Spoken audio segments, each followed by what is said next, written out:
Okay, here we go again, live from IBTM World 2023. Here we go, Ljubljana Talks, and with Gorazd we have another great guest to talk to, Gemmeke de Jongh, Visit Flanders Convention Bureau. Thank you very much for taking your time to be with us. Thank you for inviting me. Well, in Ljubljana Talks we talk about everything, so it's not just about Ljubljana. But tell us, Visit Flanders in general, I think, is a convention bureau that we all look what you're doing. You're doing incredible stuff. Could you tell us what's like the story of this year, or perhaps the year that's coming up? Nice to hear that you're thinking that way, but we are indeed quite proud of what we've managed the last years. It all started pre-pandemic, pre-corona, when, as we are a governmental agency, we need to prepare documents for politicians to say how do we want to manage tourism and congresses in the future. So we wrote this memorandum, as we call it, where we basically said, like, in the future we want to do things differently, because we looked around us. Even today it's still the same, but a lot of challenges at that moment. Economic crisis, climate, over-tourism was still an issue a few years ago, and it is coming back now. But we said, okay, as a destination, we need to do things differently. So we decided with all our partners to go for a true paradigm shift. We really turned everything around, and we said, instead of having tourism and business events as an end goal, it was going to become a means to an end. So we want business events, congresses, tourism to be a facilitator, a catalyzer for creating a destination where people basically are happy, where visitors, when they come, are happy, where people who work, study are happy. So it was a really big shift, and we felt like, okay, a lot of people support this idea. Then the next step was, of course, how do you then start managing this into concrete actions? How do you make it tangible? So with the hub of congresses and events, we decided to say, okay, we're not going for more congresses anymore in the future, but we're going for what we call then the better congresses, which means congresses that leave a legacy, that creates something positive in the destinations for the locals, for the entrepreneurs, but also for the visitors coming to the destination. So it was a real big shift, and it's been now a few years. We're still in it. We're still very happy doing it, and we're still learning a lot, of course. And the results are there? The results are coming, yes, indeed. We've developed a methodology where we really, together with all our stakeholders and associations and event organizers, look at how to generate positive impact. Because it's a nice thing to say, and it's nice to say on television, in the radio, on media, but how do you do it? So we've been really testing it. We've been sweating a lot. We've been hitting the wall a lot, but we learned a lot, and we did realize, actually, by bringing people together around this one goal of generating positive impact, you really give a sense to events. You really give a meaning to why you should keep doing congresses in the future. By changing the paradigm of the convention bureau, do you see that the industry is also making some changes? I think so. I think we see that by sharing our experience and the fact that we're changing our business model, because that's what we're basically doing. A lot of other destinations and peers are actually trying to do the same, and some of them already do a lot. So I think the industry as a whole is going into that direction. Yeah, absolutely. You're part of the BEFuture project, where you aim to transform the entire European meetings industry into more sustainable, resilient industry. Can you tell us more about that project? It's quite interesting, and it connects more countries than just Belgium. Yeah. Absolutely. You know, we're very happy to be part of the BEFuture project. So BE standing for Business Events Future. It was initiated by our colleagues from the Catalonian Convention Bureau, who got this crazy idea to think about a future for our industry. So we are about 8 partners from 6 different European countries. Okay. And for the next 30 months, so till April 26, we are going to work together on developing new scenarios for a better future for the meetings industry. So we're really going to look at what are the challenges today, what are the possible solutions, and how can we create the solutions in the future. And the main pillars are indeed, as you say, sustainability. We have to look at sustainability, but we're also looking at digitalization, innovation. So it's those two, which are very much also, looking at the Green Deal, are the main pillars. And the interesting thing is that we also doing workshops with experts in the industry, but also people from outside the industry. Because let's be honest, you have industries outside ours which are quite innovative, sometimes more innovative than we are. So we need those insights, we need those ideas. So we had a couple of days ago here in Barcelona, we had this workshop And we worked around 4 scenarios, which all of them were very extreme. So one of them was all 100% virtual meetings in 2035. Okay. And the other extreme was everything local again, going back to kind of 20 years' time. And so we showed these scenarios to the audience, and we had a lot of emotional reactions. People going, wow, no, we never ever want to go to this virtual world, but we don't want to go back to the local either, where it's all about just being here and not traveling and not being opening and our borders. So, of course, the exercise is to look at what's kind of uniting both extremes and where from there we can build. But so it's a great project. We have a lot of things planned, events, trainings the coming years. Also an acceleration program where we're actually giving support, financial support to 80 SMEs in those 6 member countries to develop new ideas, develop innovation, products even for our industry to make it more resilient in the future. Good. Yeah. And what would you say? Is European meetings industry still leading worldwide, or we are losing our pace, I would say? That's a difficult question, to be honest. I'm not sure if I can really answer that. I think we have to stay competitive as a region in the world. But as you know, the core of our business is very much also about international relations. So we do need to work very closely with other continents, other regions in the world. So it's only in our own benefit if everybody is aligning, if everybody is becoming more sustainable, more digital. So it's not a matter of us being better, I think. It's more about how we can really work better together.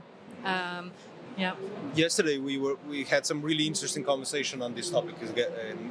We went everything from the point of view that virtual and hybrid is basically dead. We've done this so many times now. How we're all gonna, meeting industry is dying because of some new technology. I guess we know that this is not happening. And then to the other really good point, which is basically how technology can facilitate and help and is a tool. How do you see the application of technology, ChatGPTs, machine learning into what you're doing as Visit Flanders? I think we decided that we do need to embrace the digitalization of our society, as you say. I think it's a matter of seeing the benefits of it and using it, integrating it. At this stage, we're still very much learning. So there is a lot of capacity building to do, training to do about what does AI exactly mean, what are the consequences or the advantages for our industry, what's ChatGPT. So I think we really feel that we need to grow in those fields. But we cannot ignore them. As you say, they are part of our industry. There will be even more in the future. If you look at the youngsters today, even young children, virtual for them, it's part of their world. They are online all the time, and it's not negative to them. So, and there will be our clients in the future. There will be our colleagues in the future. So we do need to be more open. But it also means that we need to be learning a lot still today, and it's challenging sometimes. Do you see that this will cause also communications change, the way that we, bid for events, the way we create the experiences and so forth? I think it will. I think the digitalization or digital tools, AI, big data will definitely change the way we organize events. The experience in itself will become different. The communication around will be different. But I do think if we use it smart, we can maybe capture more the intellectual knowledge and sharing that's happening at events. We could maybe make sure that communities stay longer in contact after an event. So we could really, turn it around and not just using it in the marketing as we usually do, but really keep using it all through the process. Let's open the topic of sustainability. You walk as you talk. You came to Barcelona with train, which was, I assume, very romantic way of traveling to Barcelona and very friendly to environment. But how good we are as industry in this walking and talking about sustainability. I think we're definitely trying to do the walk the talk thing as an industry. There's a lot happening. There are a lot of great initiatives, and I think we need to keep encouraging them as well.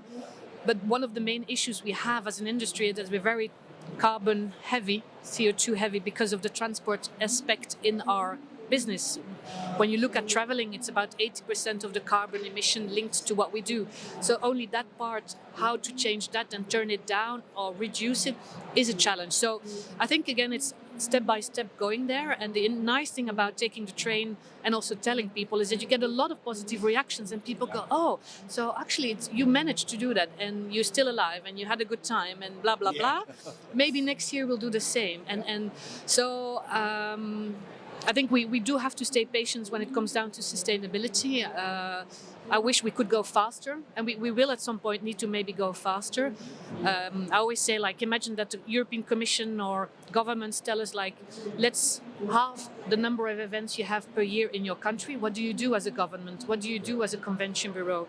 It becomes a very big challenge. But so, yes, I think we need to push forward. It's a very good point, but I have to say that I was stuck at Frankfurt airport inside of a plane for 3 hours waiting for it to move, and then it took me like 6 hours to get to Barcelona when we were already boarding.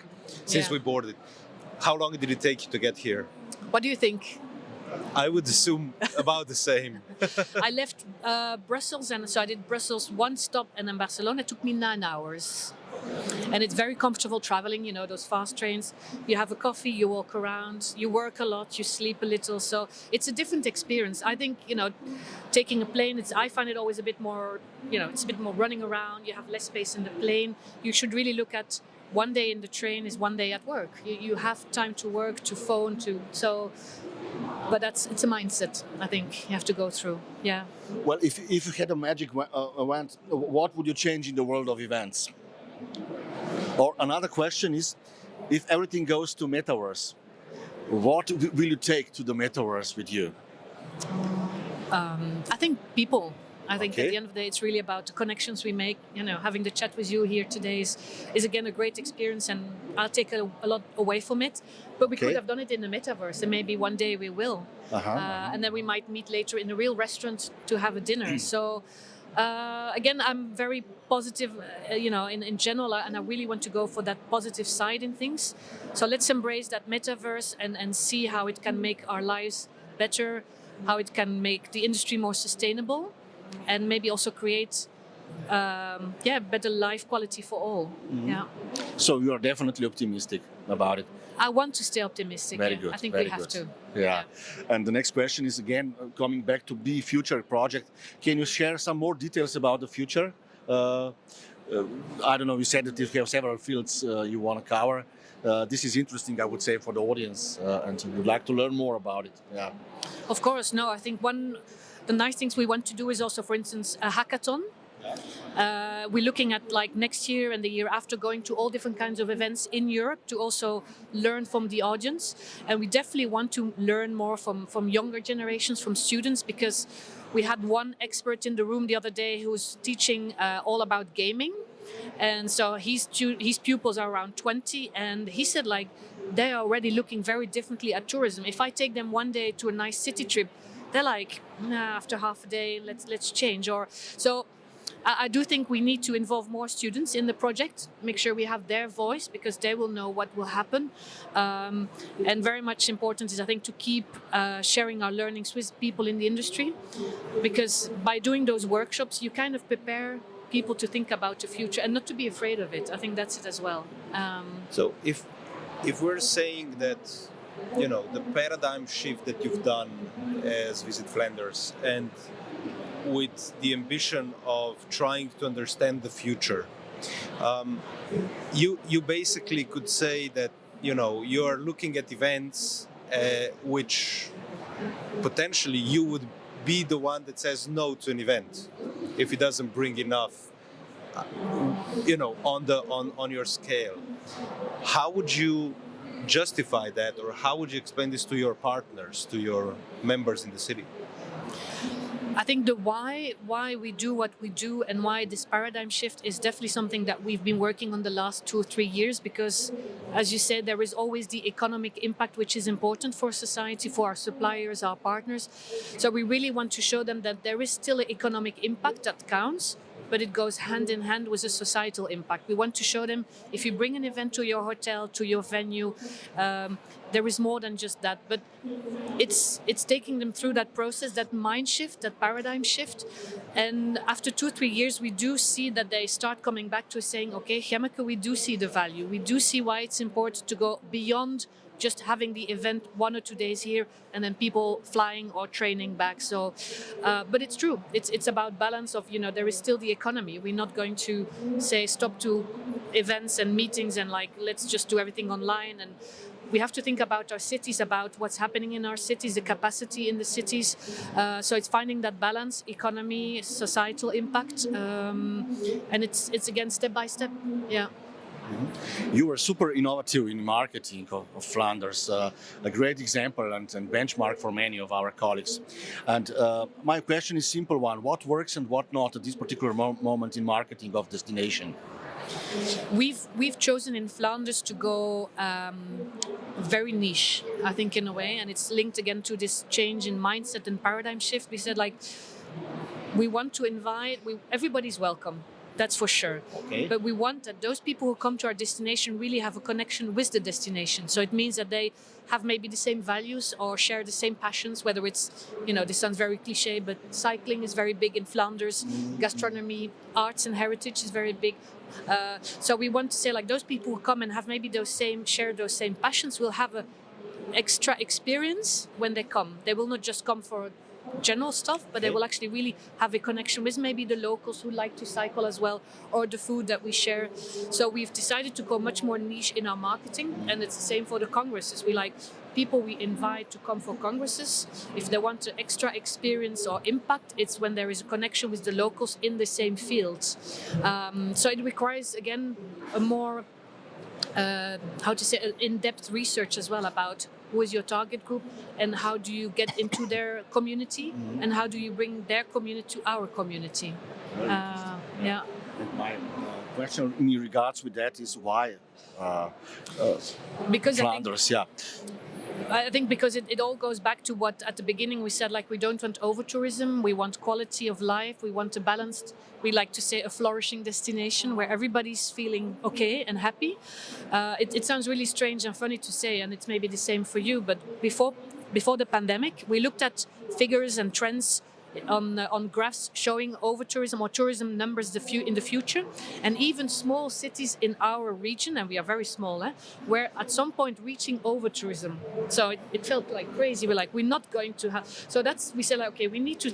That's why we said we need to think carefully about who do we want to have in our cities, and how to avoid that you have too many people in terms of compared to the capacity of the city that it can carry.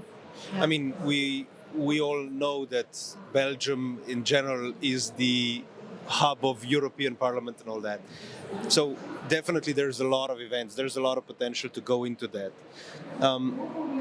Do you see that the events of Europe are changing? Do you see that there's more events? Do you see them bigger, smaller?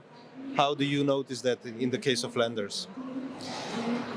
I think we still see an increase in number of events happening in Belgium, but I think even European-wide, if you speak to our peers in different destinations, there is definitely still, the number is going up. I don't know if the number in terms of size is going up. I think I hear people saying that it might go back, or it might be more a way of using or organizing multi-hub congresses events. There's a hybrid is coming back, so I think events are remaining. The people are meeting. We have next year in Belgium the European presidency for half year, so you do see an increase in events. Of course, sounds logic. So yeah, I think numbers are there. The type and the format and the number of participants is maybe changing in that sense. Yeah. Yeah, we are slowly coming to the end of this Ljubljana talks, but I still have a lot of questions to ask. So, if I ask you about this problem of our tourism, with a simple survey, I would say, you have 4 options. You measure number of Congress guests at your destination. You measure, the next one is you measure the consumption, the expenditure of those guests.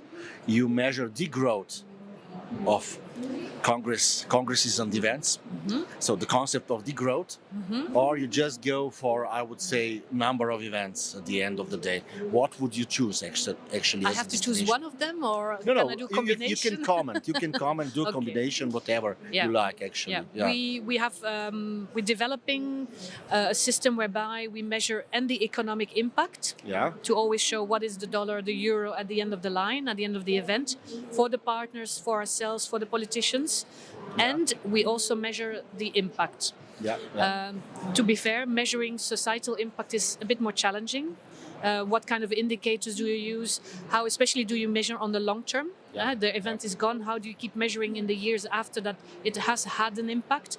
But that's really our end goal. Our main goal for the next years is to say every event coming to Flanders, we want to measure those two main elements, economic and societal or political or whatever impact you want to generate with the Congress.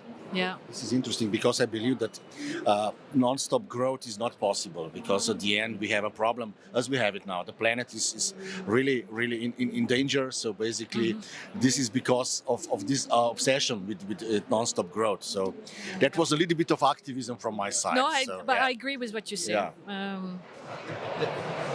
If I just open up a question related to this, because you said there's a lot of stakeholders like politicians and so forth, and if you know that you're on a trajectory towards something that's not good for you, are you putting in place limitation to, let's say, hotel developments or anything like that?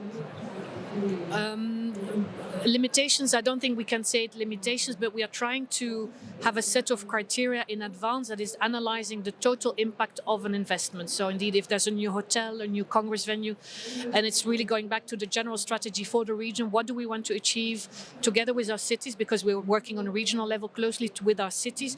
So it is trying to think on the long term, because of course you have still investors coming in and saying we want a new hotel, and the more hotels you need a bigger Congress center, and you know how it goes. So it is trying to respect the balance again of what the destination can carry, but it's a continuous effort. I think it's never finished. Even if we have this new vision, Travel to Tomorrow, our paradigm shift, of which we're very proud, we do need to keep telling politicians, local partners about it, why it's so important. And we have, as I said, elections next year in Belgium. We are preparing our memorandum, which is our political document to the next minister, hopefully for him or her to say, okay, how do we continue to develop tourism and business events in Flanders in a balanced manner, in a way? So I think we opened up so many questions, so many topics. So perhaps Too many. one more you cannot end. who is your biggest competitor? it sounds really funny to say, but I don't see anybody as a real competitor. Cool. Love No, it, honestly, love it. it's always, that's one of the reasons why I love our industry, because I've never feel that I'm sitting next to a competitor. It's always like, oh, we're partners. Top. Yeah. So That's what we love to hear, actually. We usually finish with short fire questions, actually. One is winter or summer? let's go for summer. Okay, can you explain a little bit? I think it's the light. Okay. The light. And the yeah. last one is from Jan, actually. Oh, The last one is going to be a little bit more culinary. So beer or wine? wine. Yeah. Okay. Yeah. So thank you very much for being here in Barcelona. Thank you very much. Enjoy some of the local wines, and I will. thank you for being here. Thank you very much for the opportunity to share. Thank you.